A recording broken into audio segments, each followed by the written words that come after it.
Hello, Taurus. Welcome to your December 2019 reading from our cosmic heart to yours. Thanks for tuning in. Thanks so much for tuning in. We are, we had a jumper. And a jumper. We are here with our last monthly of 2019. Wow. Can't believe it. I know. So if you're new here, welcome. And if you are a subscriber, welcome back. We appreciate you joining us. We sure do. So in the month of December, we have, the full moon. Oh, two of them. Two of them. All right. The full moon is on December 12th, so 12/12. I love that energy for full moon. And the new moon is the solar eclipse, and that is on December 26th. So that is going to definitely be a powerful one. And that's really all the cosmic stuff I touch on. Okay, so for the month, what we are going to look at is the feminine energy and the masculine energy, the work that the feminine and masculine energy are going to do, the awareness that the feminine and masculine energy is bringing, and then the harmony of the masculine and feminine energies. Inside of us, we all have masculine and feminine energy. It's not about man or woman.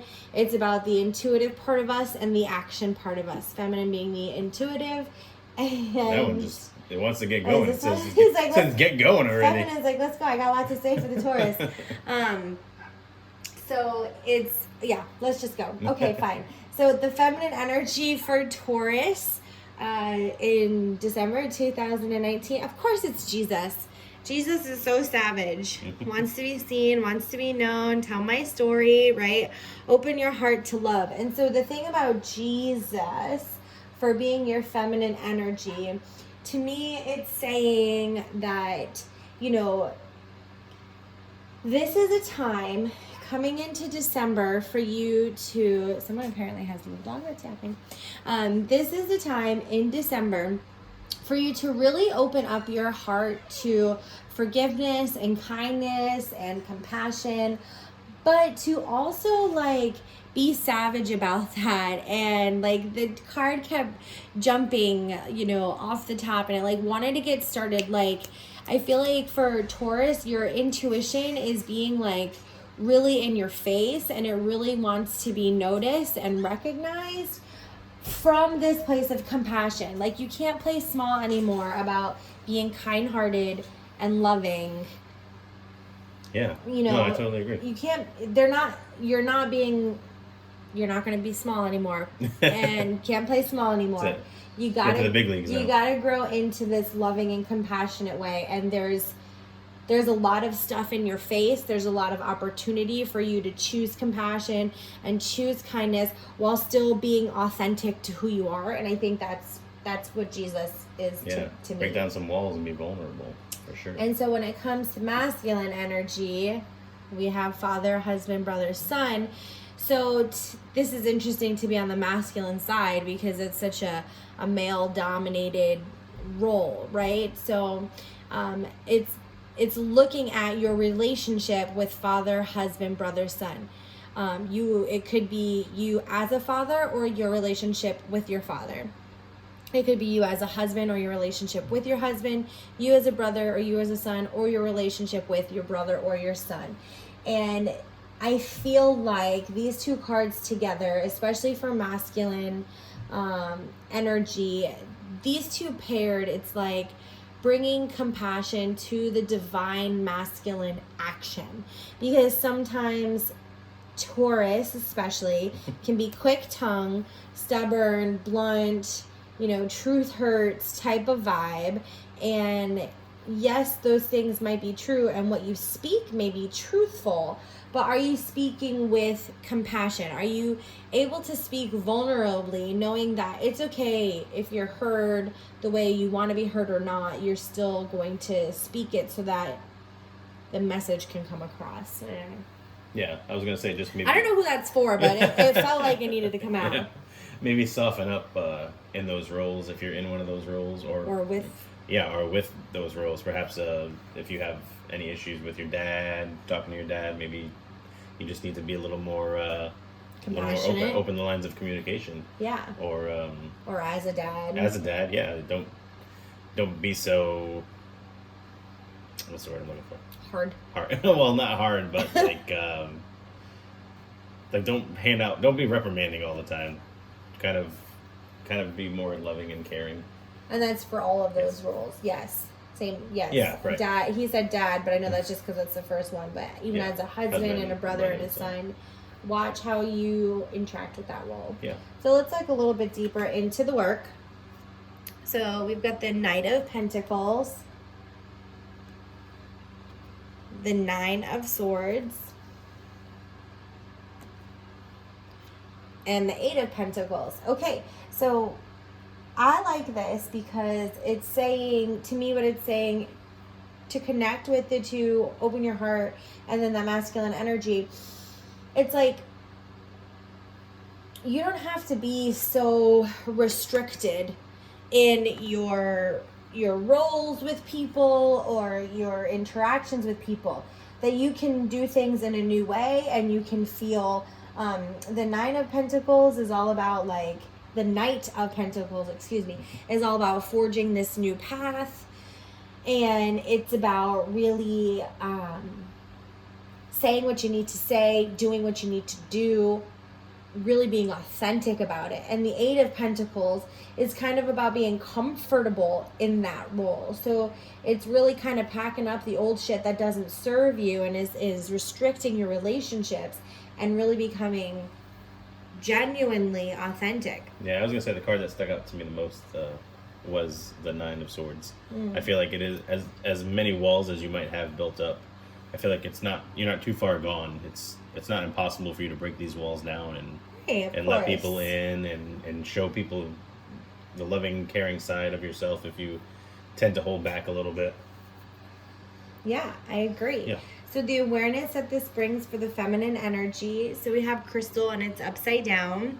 So that would say that the awareness that this brings is that when you try to reclaim some of your relationships that have been restricted,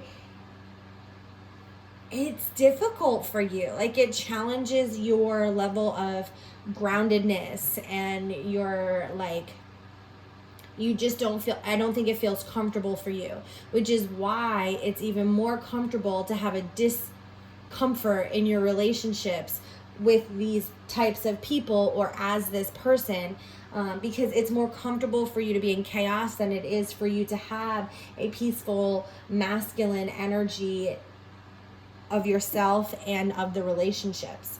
Because the crystal card is all about being grounded and, you know, tapped into the earth's energy, and it being upside down is like doing this type of healing is really triggering for you. Yeah, no, I'm right there with you. I agree. And like I said, the trigger makes you bigger. So I feel like once if you choose to work through it and do work through it, then I feel like there is a positive reward for you on the other side of it. Sure. And so when it comes to masculine energy, we have yoga. So that makes sense, though, because if you're not feeling very grounded, intuitively speaking, and you're not feeling really connected because you've done this big work and you're really trying to transform it, then the action that you can take is a practice of yoga, which is about connecting to the earth, grounding yourself, slowing yourself down, and really, you know, kind of sinking into things. Yeah, definitely don't go into any situation all willy-nilly without being calm and grounded. No willy-nilly. No willy-nilly. All right. Aw. So we have love as the major arcana. And this is still the awareness, looking a little deeper into it. We have the Seven of Feathers. Lots of love in this. We have the Page of Shells. So lots of love tied with, like, to me, this could be, obviously this could be relationships, love relationships, romantic relationships. I feel like this work, opening your heart and being vulnerable, really is triggering for the Taurus community. And you're really being asked to trust. It highlights where you need some more trust. You think about, like, the wolf pack because this is obviously a pack of wolves. This isn't one wolf. This is not the lone wolf. This is a pack of wolves, and they rely on each other. And I know you're the animal guru, but like they rely on each other and they trust each other. And I feel like this really shows you where you have some trust issues that you need to focus on and work on. And the way that you can best do this, the way that you can best prepare for this, is to recognize that it's your trigger, not to blame it on anyone else, and really get back to your calming practices. It doesn't have to be anything out. Like if you're searching for a spiritual practice, you're missing it.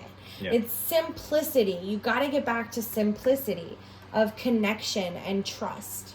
Yeah, I feel like ultimately, Taurus, you have the words and the actions within yourself needed for any healing that has to be done in these relationships to move forward. All right, so let's look at the 2 cards for what the feminine needs for healing and the masculine for healing for a harmonious type of union. We have unrequited love and let your friends help you. So to me, this is saying like you have to work a little bit harder to align with your higher self, your intuitive self, and I feel like your friends or the people that you hold, the tribe that you keep around you, close to you, can help you with that. It wasn't upside down, so I don't feel like a warning with your tribe or anything like that, but make sure you are going to the proper people to ask for help to keep you working deeper on yourself.